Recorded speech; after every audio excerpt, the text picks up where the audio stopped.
धमनी के साथ पुणे से मैं अध्यक्ष महोदय से निवेदन करूंगा कि एक माल्यार्पण करके उनका स्वागत करें। आप करिए, आप अध्यक्ष हैं। और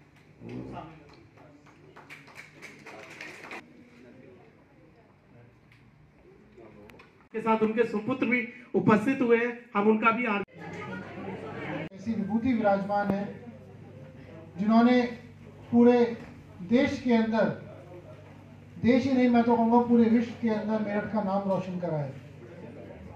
और आज हम सबका सौभाग्य है कि इस पावन पर्व पर हमें उनका आशीर्वाद प्राप्त होगा। मैं पूरे रोटरी क्लब मेरठ महान की ओर से स्वागत करना चाहूँगा परम आदरणीय गुरुजी श्री भारत भूषण जी का। हमारे इस क्लब में आप उपस्थित हुए, आपका मार्गदर्शन, आपसे जो हमें ज्ञान आज हमको मिलने वाला है, निसंदेह हमारे रोटरी क्लब मेरठ महान के हर सदस्य के परिवार में एक नई ज्योति, नई अलग, नई ऊर्जा प्रदान करेगा।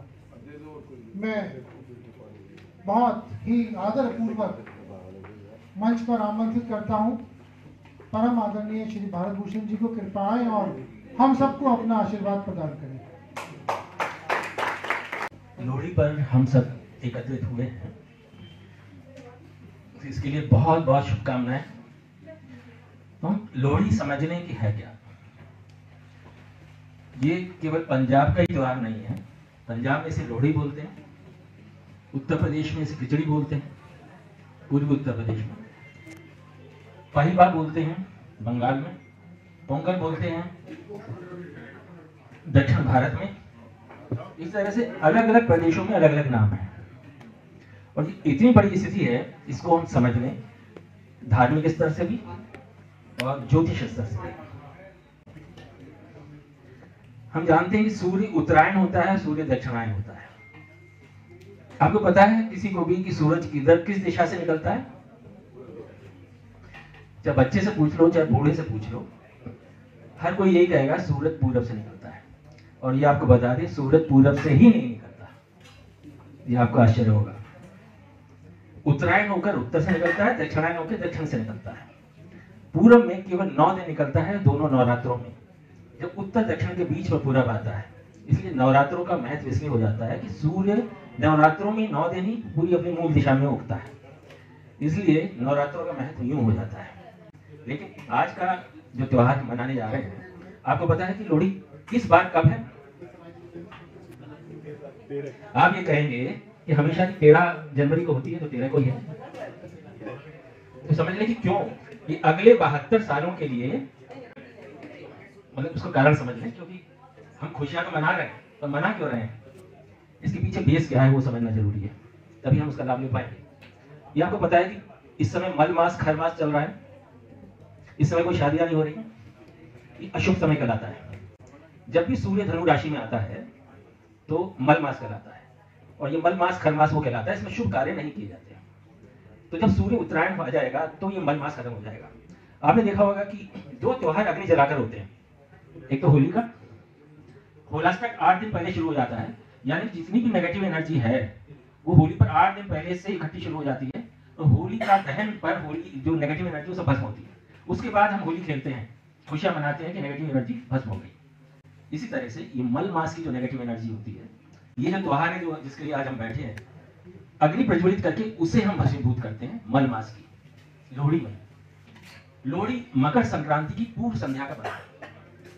यानी कि मकर संक्रांति का मतलब यह है कि सूर्य पर देखिए, सूर्य पर हम परिक्रमा कर रहे हैं पृथ्वी पर बैठकर सूर्य के किस भाग पर पृथ्वी आ रही है, वहां की जो गैसेस है, वहां के मिनरल्स हैं, उनका प्रभाव अलग होता है पृथ्वी पर, और वो अलग अलग प्रभाव देता है हम पर।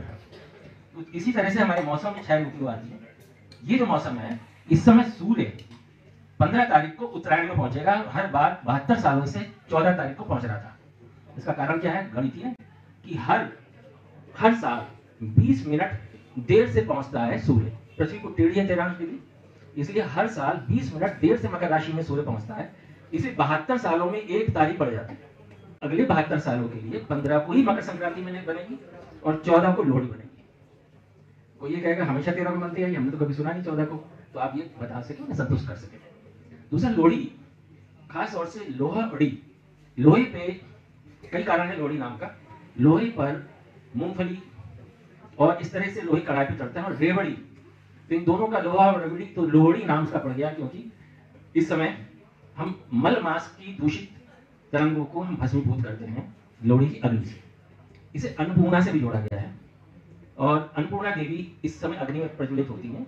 जब हम अग्नि पर मूंगफली, रेवड़ी इस तरह की चीजें जब अर्पित करें, तो हम ध्यान रखें हम अन्नपूर्णा देवी को जो अग्नि में समाहित है, इस समय अग्नि में हम लोगों को प्रकट हो रही है, तो उनको भोग लगा रहे हैं, ताकि हमारा पूरा वर्ष अन्न। यही कारण है कि हम लोहड़ी खुशियों से मनाते हैं।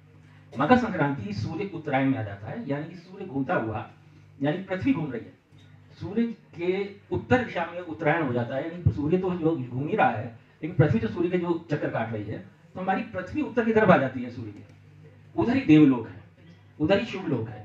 तो आपने सुना होगा ना, भीष्म पितामह तीन शैया पर इसलिए कष्ट झेलते रहे कि सूर्य जब उत्तरायण आएगा तब वो प्राण छोड़ेंगे, ताकि ऊर्ध्व गति में प्राण जाए तो ऊंचे लोकों में जाए, नीचे लोकों में ना जाए, पाताल लोक की तरफ ना जाए। इस तरह से ये इतना शुभ पर्व हो जाता है कि उसकी खुशियां मनाने के लिए कि सूर्य उत्तरायण में जा रहा है, सब कुछ शुभताओं की तरफ बढ़ रहा है, और हर चीज में हमारे जीवन में शुभता आएंगे, जो भी कार्य करेंगे वो शुभ होगा। और मल मास समाप्त होकर लोहड़ी मना के हमने नेगेटिव एनर्जी को भस्मीभूत रात को कर चुके हैं, और सुबह फिर अमन दान और यज्ञ और बहुत सारी चीज करते हैं।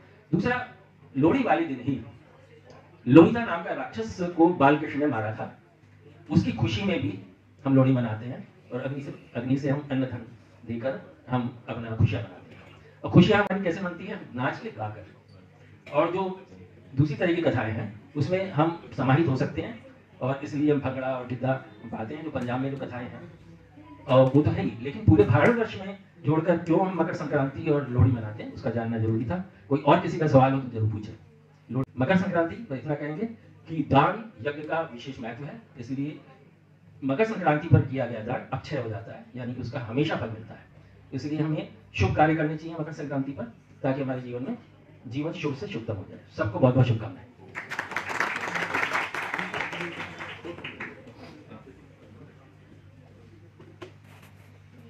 रोटेरियन पुनीत कतुरिया जी, आप प्लीज, आपका नाम अनाउंस हो चुका है, इसके बाद आपका जन्म दिवस यहाँ सेलिब्रेट, और अगले साल आप सेलिब्रेट करके हम सबको बुलाएं। बहुत बहुत पुनीत 19 अक्टूबर को हम इंतजार करेंगे।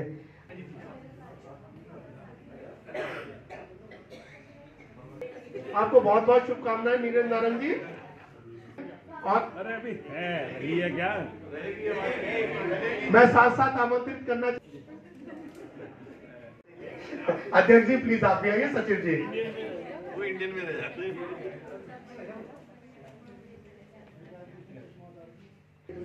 और मैं आशा करता हूं कि वो बहुत जल्द रोटेरियन बनेंगे एज पर बाबूजी हमारे। इस सुंदर प्रस्तुति के लिए, इस सुंदर कार्यक्रम के लिए मैं सभी का धन्यवाद करता हूं। अब हम प्रस्थान करेंगे लोहड़ी के उसके लिए।